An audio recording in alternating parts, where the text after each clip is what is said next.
Assalamualaikum warahmatullahi wabarakatuh. Ustadz, ini ada pertanyaan.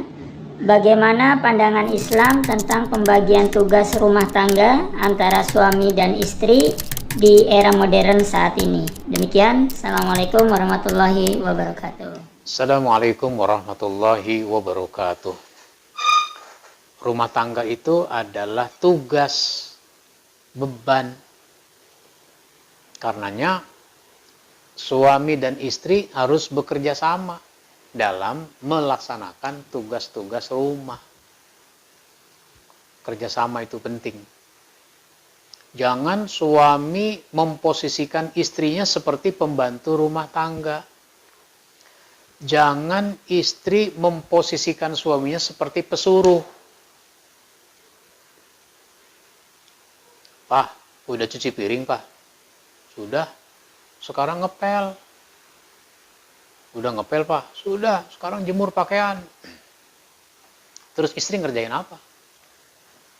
Jadi, bagi tugas saja siapa mengerjakan apa. Misalnya, suami menjemur pakaian yang udah dicuci. Istri nyetrika. Nah, itu namanya berbagi tugas. Istri masak, suami cuci piring. Nanti ketika anak udah mulai besar, anak ditugaskan juga.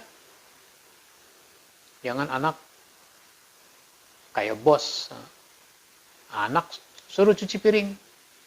Berbagi tugas. Sehingga nanti semua anggota keluarga itu bisa melaksanakan tugas-tugas yang ada di rumah. Itu kerjasama namanya, secara fisik.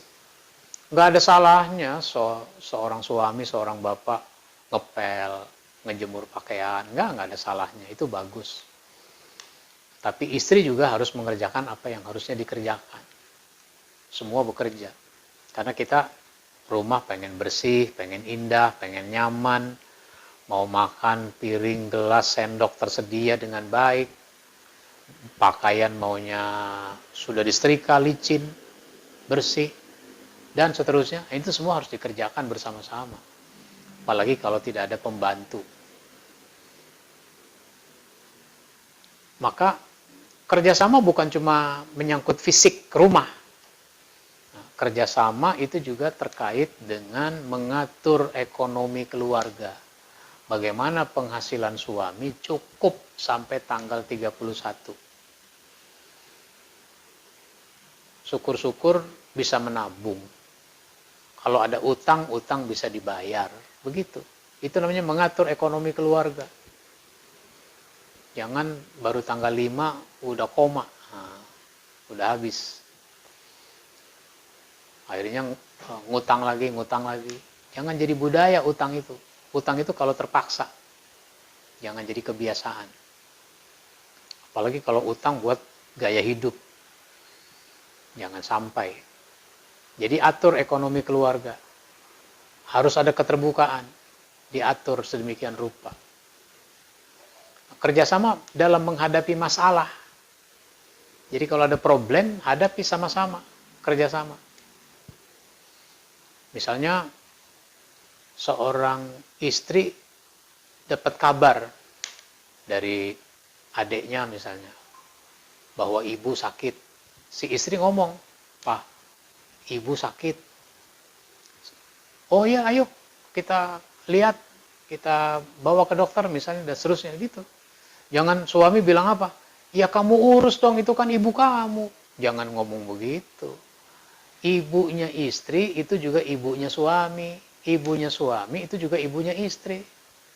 Jangan bilang ibu kamu. Bahasanya aja orang tua dan mertua. Tapi kedudukannya udah sama. Sama seperti orang tua. Itu sebabnya seandainya terjadi perceraian, dia tetap mertua. Jangan bilang bekas mertua. Bekas menantu. Nah, itu begitu. Kerjasama dalam menghadapi masalah. Kerjasama dalam mendidik anak.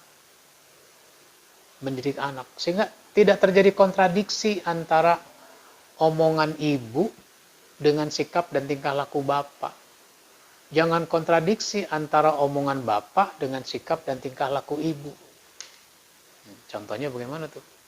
Contohnya, ibu kasih nasihat kepada anaknya yang laki-laki, "Nak, kamu kan udah mulai gede, kamu jangan coba-coba merokok ya." Misalnya begitu, jangan merokok. Bagaimana mungkin ibu ngomong kepada anaknya jangan merokok kalau ternyata suaminya, bapaknya merokok?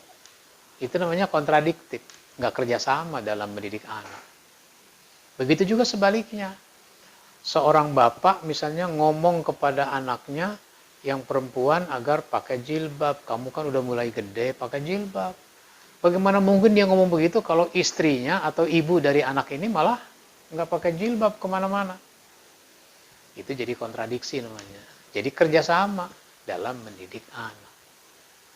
Demikian dari saya, mudah-mudahan bermanfaat. Wassalamualaikum warahmatullahi wabarakatuh.